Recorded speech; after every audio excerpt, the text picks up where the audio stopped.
ISF এ ভাঙন। এবার পোলেরহাট 2 অঞ্চল থেকে প্রায় 500 জন আইএসএফ নেতা কর্মী যোগ দিলেন তৃণমূলে। বুধবার রাতে পাকাপোলের একটি অনুষ্ঠানে আইএসএফ অঞ্চল সভাপতি আব্বাস মোল্লা সহ প্রায় 500 জন আইএসএফ কর্মী সমর্থক যোগ দেন তৃণমূলে।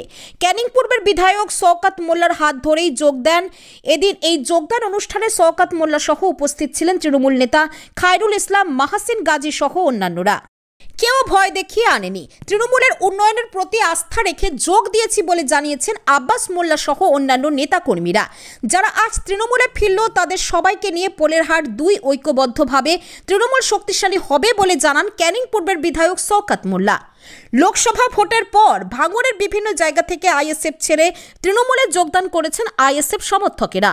সে বিষয়ে কদিন আগেই আইএসএফ বিধায়ক নওশাদ সিদ্দিকী জানিয়েছিলেন, ভয় দেখিয়ে তাদেরকে দলে টানা হচ্ছে, ভোটের সময় সকলেই আইএসএফকেই ভোট দেবে। সেই কথার পরিপ্রেক্ষিতে এদিন শওকত মোল্লা জানান, তৃণমূল কংগ্রেস বিপুল ভোটে জয় পাবে ভাঙড়ে। কারা কি পাগলের মতো বলছে তাদের কথায় কিছু যায় আসে না। আজকের পোলেরহাট 2 নম্বর অঞ্চল থেকে আমরা জয়েন করলাম। এবার দিদির মানে উন্নয়নের যা দেখছি, বিরোধী আরও এগিয়ে যাচ্ছে উন্নয়ন, সেই হিসেবে আমরা জয়েন করলাম।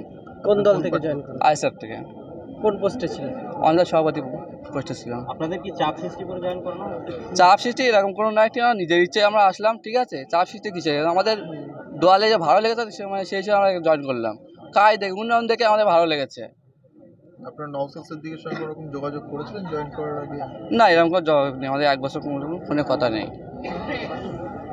এলাকায় সংগঠনটা সেভাবে ছিলই না তো?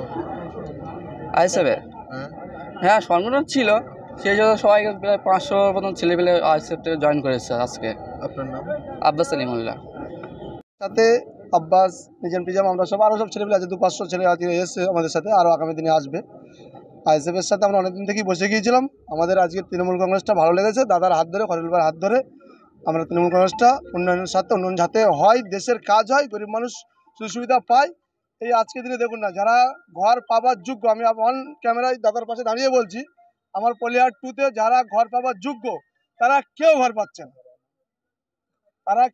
না, যারা প্লাস্টিক টাঙিয়ে আছে, অসহায়, তারা এসে আমরা দীর্ঘদিন ধরে আইএসএফটাকে জন্ম দিয়েছিলাম পোলেরহাট 2-তে, তো তাদের মুখ পানে চেয়ে কষ্ট করে দাদার হাত ধরে, খলিল ভাইয়ের হাত ধরে আমরা তৃণমূল জয়েন করলাম।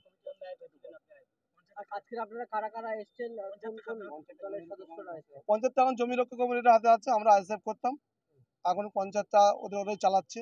যত গরিব মানুষ সব ওদের নিজের পকেট ভরাট দিচ্ছে, কোনো গরিব মানুষের কোনো সহযোগিতা কিছু নেই। আপনাদের যারা সদস্য রয়েছে আইএসএফ তারাও সব ওইখানে। আজকে কোথা থেকে কারা জয়েন করলো, কি অভিপ্রায়ে জয়েন করেছে বলে আপনাদের জানিয়েছে, একটু যদি বলেন। দেখুন, আমাদের আব্বাস আছে, আব্বাস হচ্ছে পোলেরহাট 2-এর আইএসএফের অঞ্চলের সভাপতি। ওর সঙ্গে আরেকজন আব্বাস আছে এবং সমস্ত 18 জন বুথ সভাপতি আছে।